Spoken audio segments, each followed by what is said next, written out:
Hello everybody, my name is Ben the Human and welcome to a new series. This game is called Hollywood Animal. It's by Studio. They've done other games like This Is the Police, I think is the name of the game. Thank you for sending me a code to the game. I'm excited to check it out. I messed around a little bit with it just to see how it played, and I am already kind of obsessed with what the game has going on. You're playing as like a movie studio executive. You've bought this old rundown studio that's gone bankrupt and you're trying to make it work in Hollywood, and it's kind of about the sleazy side of the business as well as trying to like make it in a place like Hollywood in the late 1920s, early 30s, I think. So we're just gonna jump right in here. Come along for the ride. I love the presentation already. You'll see more. It's very good. I'm very impressed.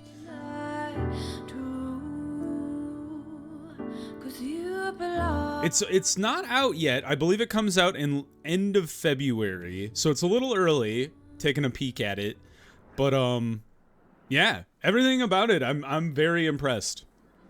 New Year, 1929. The hedonism of the 20s gives way to the Great Depression. Continue.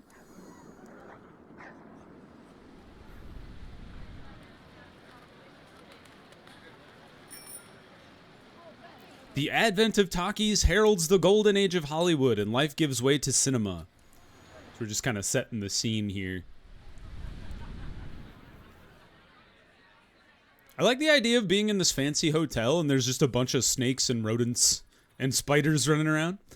Film companies fiercely compete for market and influence. The strong devour the weak. Get the metaphor? Rats eating each other? Iguana eating a fly? You purchase a bankrupt studio to build a new business on its ruins.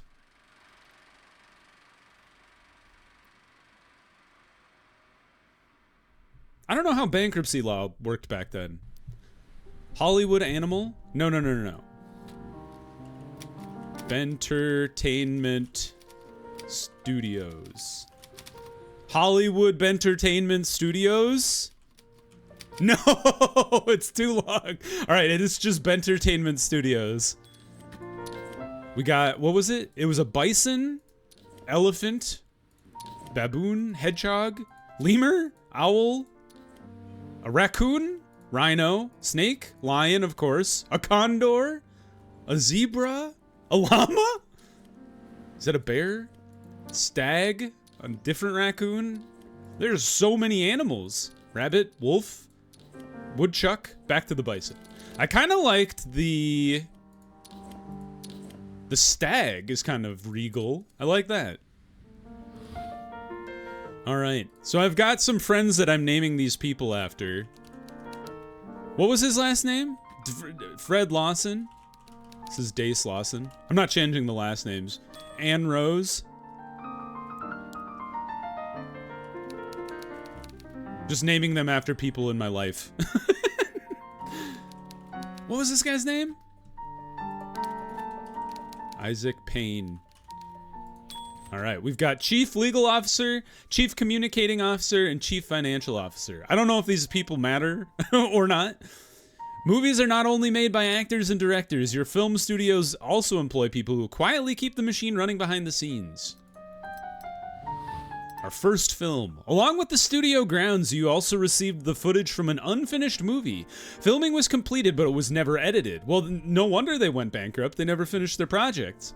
You'll need to complete the picture. What is the movie? We've got Limpin' Luke is a 50-50 action-adventure Wild West film. We've got Blind Love, which is a romance/comedy, modern American town. He's also like breaking her back with whatever this dance move is. And then we've got Messenger of Death, detective thriller. That's kind of sick. This one's kind of calling to me. I also love that when you mouse over it, the image changes a little bit with like the lighting and such. That's great. Well done. Ooh. I was leaning towards action adventure just to make money. Events. Messenger of Death. Genres detective thriller. Setting is a modern American city. One gloomy morning, 7 Quentin bounty prisoners stunned the guards, snuck into a warehouse, and escaped the prison hidden in a truck. Most of the fugitives were serving for theft and assault, but one of them was a true menace. I see, the theme and event is a prison break. The antagonist is a serial killer. Oh no!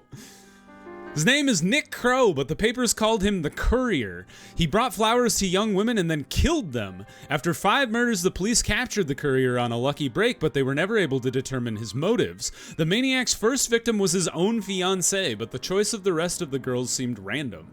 The next day after the escape, the Courier had already returned to his old ways. Dressed like a messenger, he delivered flowers to Bill Zeman to Rita Peterson, then stabbed her to death. Bill Zeman, Rita's fiancé, returned from work that evening to find his beloved dead upon the floor, as his own desperate screams echoed through the neighborhood. Nick Crow is played by Edward Peterson. Real piece of work, that guy. Detective. A clever detective who never misses even the smallest clue. Like Sherlock Holmes. Bill had little faith in the local police, so he hired a private investigator, Harry Burroughs. Harry was a young man, but he had sharp wits and a keen mind, enough to solve dozens of difficult cases and even earn him the reputation of a genius. Rita and I had gotten engaged, Bill Zeman offered helplessly as Harry examined the crime scene. The police had already taken away the body, but the bouquet of roses still remained on the living room floor, compliments of the Courier, played by Joe Duvall. Do I know anything about Joe? Apparently not. He's got a sidekick. The protagonist's faithful companion, confident right-hand man, or maybe just a funny sidekick. Harry looked around the house and talked to the neighbors, but he couldn't catch a lead. He decided to contact Kathy Watts, a journalist who'd covered the Courier's murderers in detail. Kathy came right away, carrying a hefty file. She got right to the point. After the previous murderers, I talked to Crow's friends and learned about a cheap old shack he'd acquired long ago. It's past the city limits heading north. I told the police about the place when they arrested Crow 2 years ago, but they just brushed me off. They figured the case was already closed. Lazy police work. Played by Bessie Patterson. The lisp doth striketh. The theme is search for a serial killer now. Oh, there he goes! Harry and Kathy hit the road, and soon enough they found the right house. It was a broken down hut, obviously unsuitable to live in, but our heroes saw a man in front of the house blocking the door. As Harry's car approached, the stranger took off, running toward the woods. Harry drew his gun and leapt from the car, but the man was already gone. We scared him off.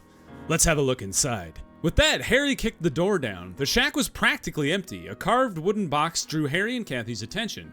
Inside were 6 diamond rings, trophies. He's going after engaged women. Did they say that already? Maybe not. Rita Peterson was recently engaged, and the Courier was engaged to his first victim. What about the rest of the girls? Harry asked. Kathy flipped through the documents in her folder. Interesting. All of the victims were soon getting married. Harry and Kathy trawled recent newspapers looking for engagement announcements. 2 couples surfaced. Rita and Bill, a tragedy already familiar to us, and also a certain Sandy Wick and her fiancé Tom. Harry and Kathy visited Sandy, who was happy to speak of yesterday's strange visitor. Yes, some messenger came with a bouquet of roses. No card, no note, just a bouquet. I decided it must be some kind of mistake, and I didn't take the flowers. The messenger just apologized and left. So maybe he expects them to take the flowers and then he kills them? Harry immediately had a plan. He and Kathy hired a photographer and posed as an engaged couple. They made sure to capture Harry's rented yellow brick house, the only one in the area. They advertised their engagements in the newspaper's morning edition and paid an extra $10 to have the photo printed beside the article. At noon the next day, there was a knock at the door. Kathy opened it, and there stood Nick Crow, the Courier, smiling nervously in the doorway with a bouquet of roses. This is from a secret admirer. Kathy feigned delight, took the bouquet, and ran to put it in a vase, leaving the door wide open. The Courier stepped into the house, pulled out his knife, raised it, and then felt a pistol at his temple. Harry's pistol. And then he shot him. Finale! Antagonist gets punished. Okay, maybe that's not as exciting. The courier grew wild. You don't understand. 2 years ago, I was supposed to marry my dear Rachel when she suddenly starts receiving anonymous bouquets. I became jealous, but she just laughed and accepted all the flowers, no matter how many or how secret they might be. 1 week later, and I caught her in some jerk's car. All these animals are the same. First they say it's only flowers, and then they break your heart. They deserve to be punished.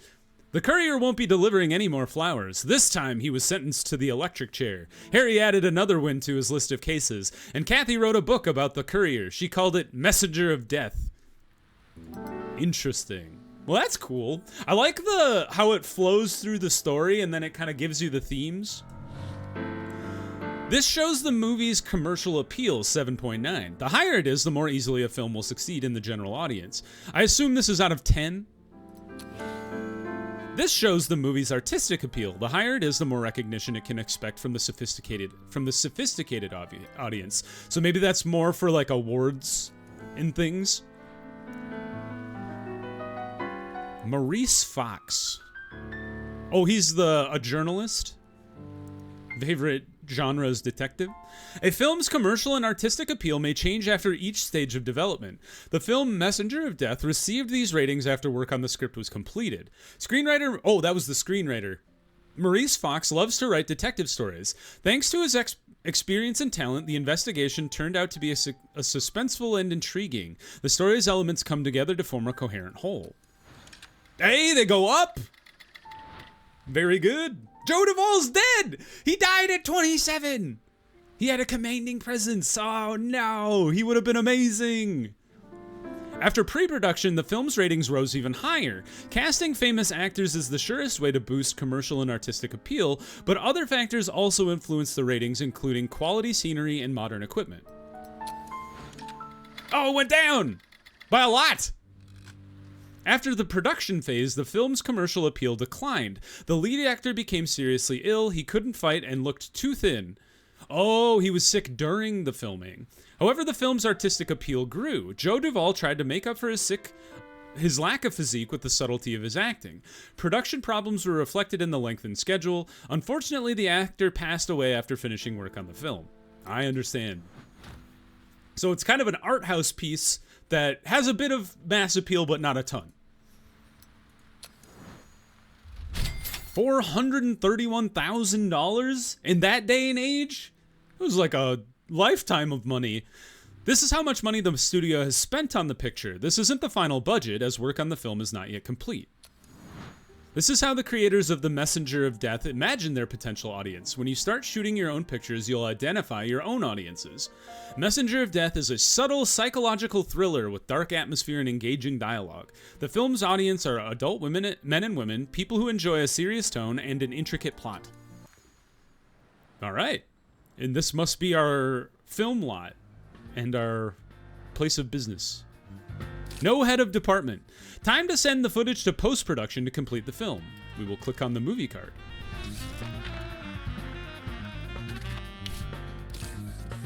Assign employees to handle editing and scoring. At present, the studio's personnel are not the most qualified, but over time their skills will grow. All right, let's add an editor.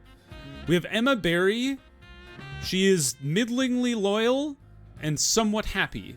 What do these mean? Oh, I was trying to see what it meant. Can I see? It won't tell me. So you're loyal, but not very happy. And she's just better at her job, so I'm just gonna take Emma. It seems smarter. And then we're gonna have a composer.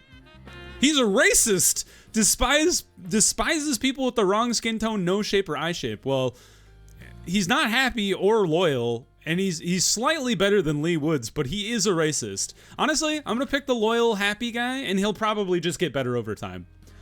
We also need to decide who will develop the film and record the music and sound effects. Outside contractors are always ready to help with this.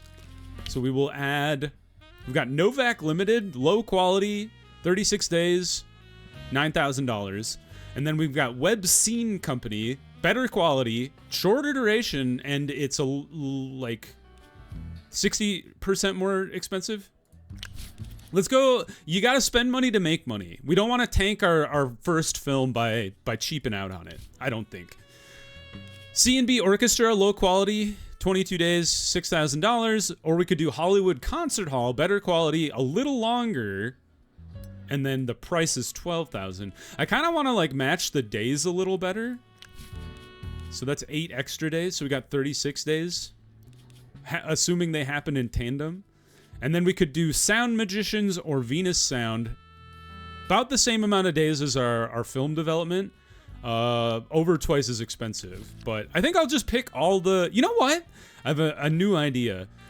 We're going to cheap out on the music recording, but we're going to go out good with the film development and sound recording. That way the dates kind of match together, so they're all kind of finishing at the same time. That's just my thought. Start post-production. Oh, the art is so good in this game. It's pretty slick. You've planned out post-production, but until you've assigned a department head, you won't be able to get things moving. Okay, let's get a department head in there then. To hire new employees, first appoint an HR director. Alrighty. A new person. We have our initial people, Dace, Isaac, and Sue. We have Herman Jacobs, 50, 44. He's got 4 years of seniority and has 4% something. We got Gary Young, who ironically is the oldest member and has the least seniority somehow. We do hire him for longer, which is interesting. Honestly, I'm down with Gary Young. Shorter, longer contract, but cheaper overall. And then doesn't have a lot of seniority, but he's like the super loyal and the happiest out of the three. So let's go for it. Have at it, Gary Young. You are the Human Resources Officer. Now, we must hire a post-production head, a distribution head, and maintenance head. Okay. So let's go to post-production, hire a head. I'm just like, the red is really turning me off to these people. Got upgrade bonuses. That's the only thing that Jeff Schneider has going for him. This guy is like why is he so cheap? Is it because he's gonna die soon? He's 58. I'll go with Andrew Ramos. Why not? Have at it, dude. We've unlocked something. Post-production has begun. Here you can see how far along the project it is and how quickly it is progressing. Okay. Messenger. Ah, I get it. Mod. Uh-huh. We will hire the distribution department head. So you're loyal, not as happy. You're really happy, but less loyal. Let's go a little bit with Frank D'Ambrosio here. Still learning what all things mean anyway. And then we've got the head of maintenance. Maintenance seems like a thing you don't want to skimp out on, because if all of your stuff breaks, like, wouldn't that be bad? We've got Salvador Gonzalez, Bobby Clark, and Jesus Ray. They're about the same age. They're all pretty unhappy / unloyal, but Bobby Clark is like happy as hell. So maybe we just go with Bobby. He's like the best of not a great bunch. All right. Well, we have $5 million. Build a script department. It's time to start working on a new movie. First, build a department for developing scripts. Okay. Oh, look at all the buildings. Script department. That's quite the range of price here. Electric consumption, water consumption, staff in department, construction times takes 45 to 72 days. Well, let's get started on this. Ah, it has to be in its own zone. That's kind of interesting that they can't overlap at all. I wonder why. Because some of them do overlap. All right, well, we'll put it out here. Can I rotate you? I guess it doesn't really matter because you have a circle around you. Well, they sort of can overlap. Like, not fully, but a little. I guess we'll just put you, like, here. Let's put you close to the road.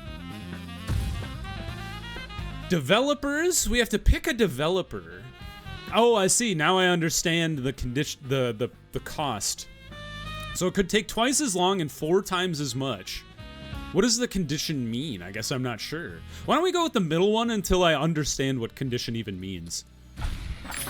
All right, 63 days. They've even built me a road. How nice of them. You can speed up or slow down the passage of time. How nice. Let's go with 2 times speed.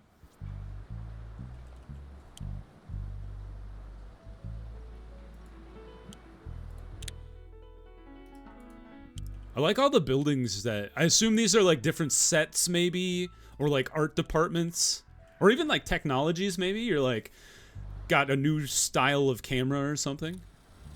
Supreme was released wet camisole. After 5 weeks at the box office, Gerstein Brothers has concluded its distribution as fun as it gets. I like the funny little bits of news they give you. After 4 weeks and a take of $712,000 at the box office, Gerstein Brothers has concluded its distribution of the last 5 Sunsets. So apparently Gerstein Brothers may be one of our biggest rivals around. 6 days to go on the Messenger of Death. 3, 2, 1. We've done it. Isaac Payne checking in.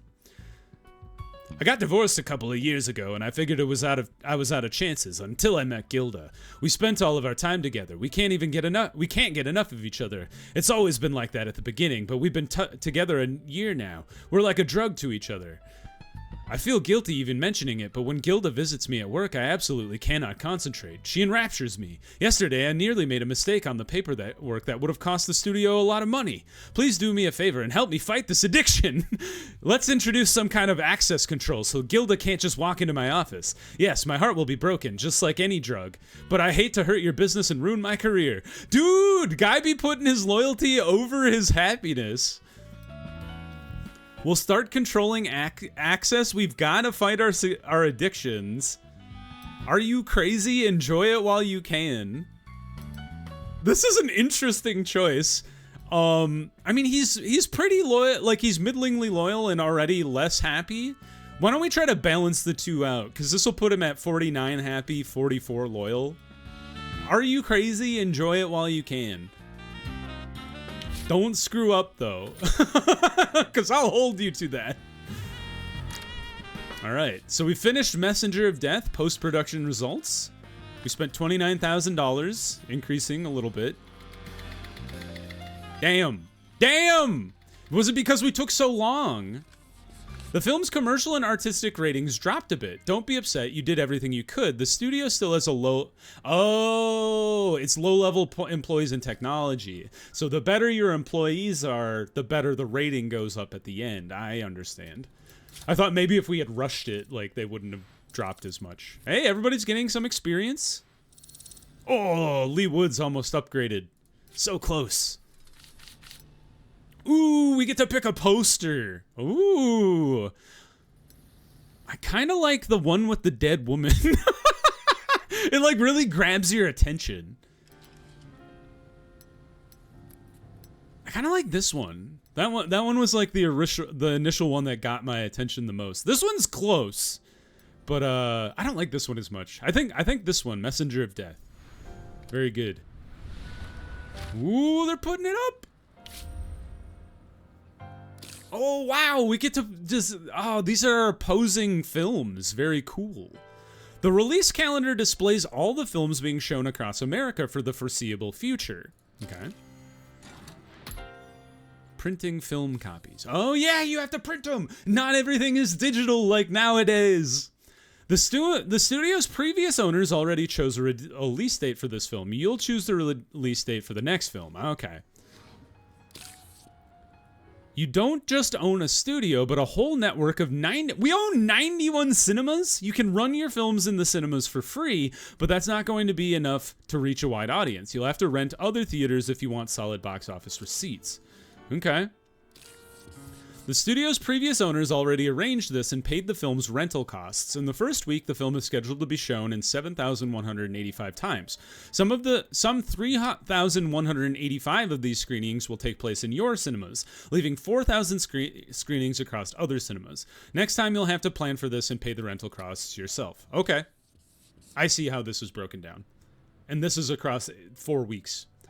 Scheduled out over 4 weeks from release, once they expire, you can extend your rentals if you think the film can still make a profit. Sure. They'll start printing the film tomorrow and be finished and ready for distribution in 5 weeks. Distribution goes out all at once when they've finished printing. And we're using the film factory at Irvine Film. 6 weeks. Express printing to go faster, but I think we'll just let it ride. Printing speed and costs vary by contractor. The studio's previous owners already paid. I got it. Do. Typically, a film begins promotions a few weeks before the premiere, so the advertising has time to gain momentum. The studio's previous owners already arranged the advertising campaign, but in the future, you'll decide everything yourself. I understand. Your film is being promoted by an advertising agency. It's time to tell them the audience they should target. The whole family! Definitely for adults, not boys and men. Studio's previous owners already paid for the promotion of 3 films. After that, you'll have to arrange advertising yourself. Okay, so we get 3 films. Definitely for adults, 25 and older. Coming soon. Good luck! Audiences will soon be watching your first film. Messenger of Death. Oh, that's so cool. Frank D'Ambrosio has something to say. You ask me... Messenger of Death is a surefire hit, a farewell film by a young star. The story has a soul, but it will go to waste unless it's released at the right moment. The studio's former owners were mindful of these things. They scheduled production carefully and chose a good window for releasing the film, right when the public would be hungry. There was practically no competition. But when the old studio closed its doors, those parasites from Margin Pictures decided Messenger of Death would never see the light of day. I don't know who was pulling their strings, but they convinced all the theater owners to give them our slots. The film The Margins were releasing instead doesn't even have a title yet, but you know what kind of slop they served the audience? Perhaps something like Yesterday's Fart or Wet Armpits. The truth is on our side. We have all the documents, but a court battle would be long and pointless. We'll miss the moment and no compensation will cover that. Instead, I suggest we use all our connections, all our influence, and remind the theater owners that our agreements have to be honored. I think it makes sense to let them know we mean business. You can spend influence voice points to advance your interests and solve problems in various and often unconventional ways. Great. Well, we will leave it there for a second. We will come back with the release of Messenger of Death, and hopefully we'll get our next film started as well. So if you guys enjoyed the episode, please click the like button. It helps me out a lot. If you want to see more Hollywood Animal, you want to see where this goes, you want to see more of the game, do subscribe to the channel. That also helps me out a lot. But until next time, everybody, I hope you had a good one, and I'll see you in the next video. Bye-bye, everybody!